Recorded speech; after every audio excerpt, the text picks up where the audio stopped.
Données, Quote et Value, la chronique du jour.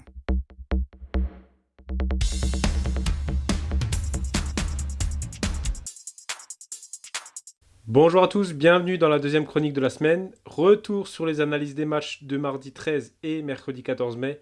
Et on enchaîne avec les analyses des deux prochains jours. Bilan sur les matchs sélectionnés, on avait commencé ensemble par la demi-finale retour Sunderland-Coventry. Avantage aux Black Cats, vainqueurs au match aller contre le cours du jeu. Je prédisais un match fermé dès le départ avec Sunderland souhaitant conserver son avantage inespéré et Coventry ne voulant pas immédiatement partir à l'abordage. Je vous recommandais d'aller sur le pari les deux équipes marques cotées à 1,62 qui se prenaient à une valeur plus élevée après l'attente des 20 premières minutes. Première analyse non validée avec Sunderland encore dominé dans le jeu et incapable de réagir après l'ouverture du score de Coventry.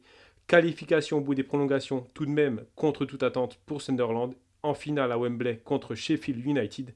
Des Black Cats bien timorés qui ne pourront pas uniquement compter sur leur bonne étoile en finale pour accéder à la Première Ligue. Pour mercredi, Milan-Bologne en finale de Coupe d'Italie. Je vous proposais Milan gagne le trophée coté à 1,76 face à Bologne.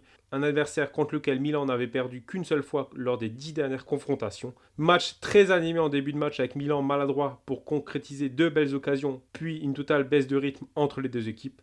Ouverture du score de Bologne par Endoy après la mi-temps qui sera le seul but du match. Bologne remporte le trophée, son premier depuis 1974. Milan vient de dire adieu à la qualification en Europa League pour la saison prochaine qui se fera sans le coach Conceição qui quittera le club en fin de saison. Deuxième analyse invalidée avec Milan inoffensif face à Bologne qui a montré plus de détermination pour arracher une qualification européenne.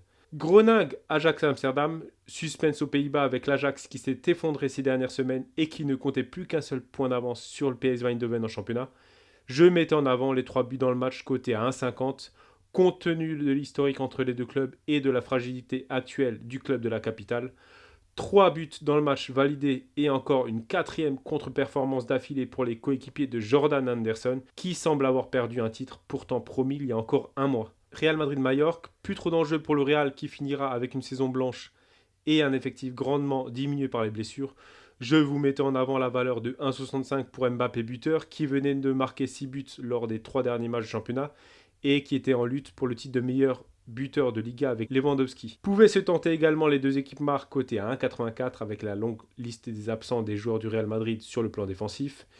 On fait du 2 sur 2 sur ce match avec une cote de 1,65 et une cote de 1,84 validée.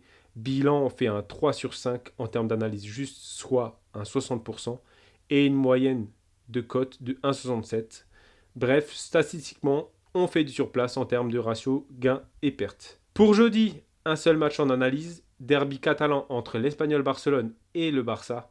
Une victoire des Blaugrana et c'est le titre sur le terrain du rival de proximité, comme en 2023 quasiment jour pour jour. Un derby historiquement animé par les buts et des ambiances régulièrement électriques. Je vous propose Barcelone gagne et les 3 buts dans le match coté à 1,62 au vu de la force de frappe offensive du Barça et de sa fragilité défensive. On observe 3 buts ou plus lors des 4 dernières confrontations sur cette pelouse. 7 victoires, 3 nuls pour le Barça face aux voisins lors des 10 derniers affrontements. À tenter également sur ce match, Lamine Yamal décisif, c'est-à-dire buteur ou passeur, coté à 1,80, qui facture 7 buts et 12 passes décisives en championnat et qui montre une belle efficacité dans les 30 derniers mètres sur cette fin de saison. Pour vendredi, Aston Villa-Tottenham, match crucial pour les Villains à domicile en position de force face à Tottenham en réglage pour son match face à Manchester United en finale d'Europa League. Aston Villa, à égalité parfaite avec Chelsea, doit gagner pour son dernier match à domicile avant de se déplacer à Old Trafford lors de la dernière journée. Deux trajectoires opposées avec Aston Villa invaincu depuis août à domicile dans son stade et Tottenham en roue libre en championnat, mais qui voudra préparer sa finale de la meilleure des manières.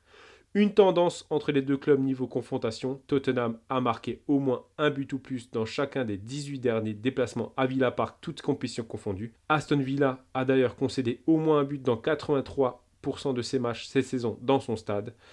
Aston Villa, Tottenham, les deux équipes marquent coté à 1,58. Chelsea-Manchester United avec également le même profil que l'analyse précédente.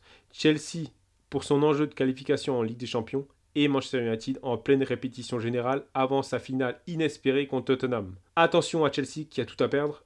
Après la défaite et le scénario catastrophe samedi dernier face à Newcastle, Chelsea va devoir justifier sa présence actuelle dans les 5 premiers de Premier League et s'inspirer de sa victoire l'an dernier contre les Red Devils 4-3.